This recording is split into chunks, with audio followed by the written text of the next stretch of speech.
Halo teman-teman, nama saya Peredita Putra dari kelas 12 MIPA 1 UPT SMA Negeri 5 Kota Parepare. Nah, dalam video kali ini saya akan menjelaskan mengenai metabolisme lemak. Nah, untuk penjelasan lebih lengkapnya, mari kita simak video berikutnya.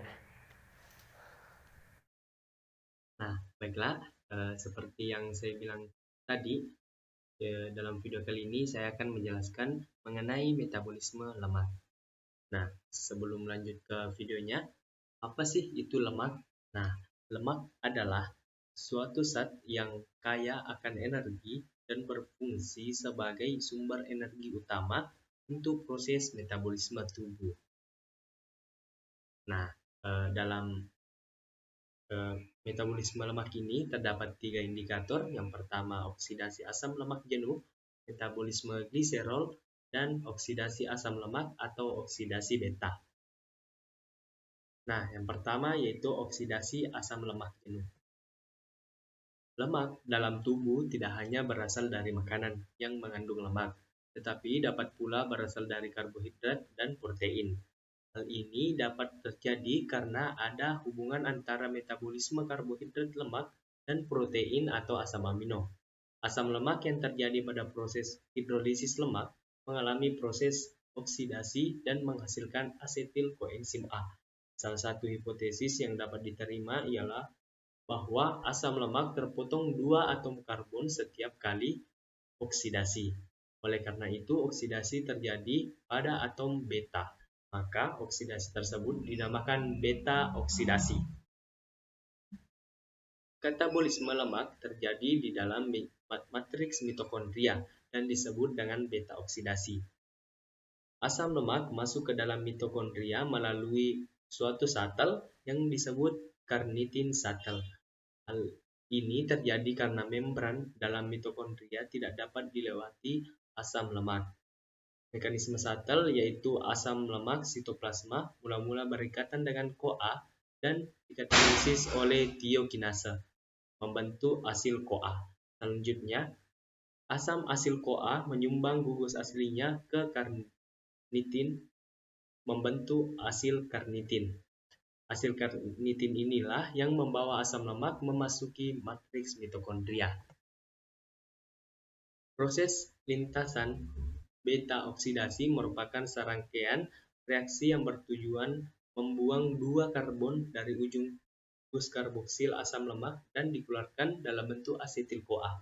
Proses terdiri dari 4 tahap reaksi, yaitu dehidrogenase atau reaksi pelepasan hidrogen, yang kedua hidrasi, penambahan H2O, yang ketiga oksidasi, pelepasan elektron, dan yang keempat tiolisis atau pengeluaran asetil CoA dari rantai asam lemak. Hal ini mengakibatkan asam lemak mengalami pemendekan secara terus-menerus. Nah, inilah proses penguraian asam lemak, beta oksidasi. Reaksi pertama, beta oksidasi, ialah oksidasi asil CoA dehidrogenase dengan bantuan FAD dalam koenzimnya. Reaksi ini membentuk ikatan rangkap atom C kedua dan ketiga. Selanjutnya, ikatan rangkap mengalami hidrasi yang kemudian karbon ketiga beta mengalami oksidasi membentuk 3 ketoasil CoA. Pada reaksi ini, NAD berfungsi sebagai koenzimnya. Akhirnya CoA bebas membentuk ikatan dengan karbon yang baru dioksidasi dan mengeluarkan asetil CoA dari rantai asam lemak. Asil CoA yang lebih pendek menjadi substrat untuk reaksi selanjutnya. Asetil CoA yang dihasilkan dari beta oksidasi akan memasuki siklus Krebs untuk melanjutkan reaksi seperti respirasi aerob. Nah, yang kedua yaitu metabolisme gliserol. Gliserol merupakan senyawa yang mempunyai 3 atom C, adalah hasil pemecahan lemak kemudian diubah menjadi gliseraldehid 3-fosfat. Selanjutnya, gliseraldehid 3-fosfat mengikuti jalur glikolisis akan menjadi piruvat.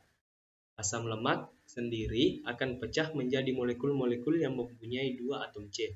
Selanjutnya akan diubah lagi menjadi asetil koenzim A.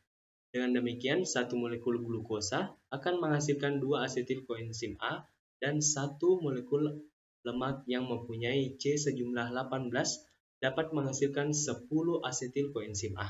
Sehingga kita dapat mengetahui bahwa selama dalam proses katabolisme, energi yang dihasilkan lemak jauh lebih besar dibandingkan energi yang dihasilkan karbohidrat. Nah, inilah merupakan rangkaian dari gliserol. Selanjutnya, perubahan gliserol menjadi gliseladehid 3-fosfat yang selanjutnya pada tahap glikolisis ini akan menjadi piruvat.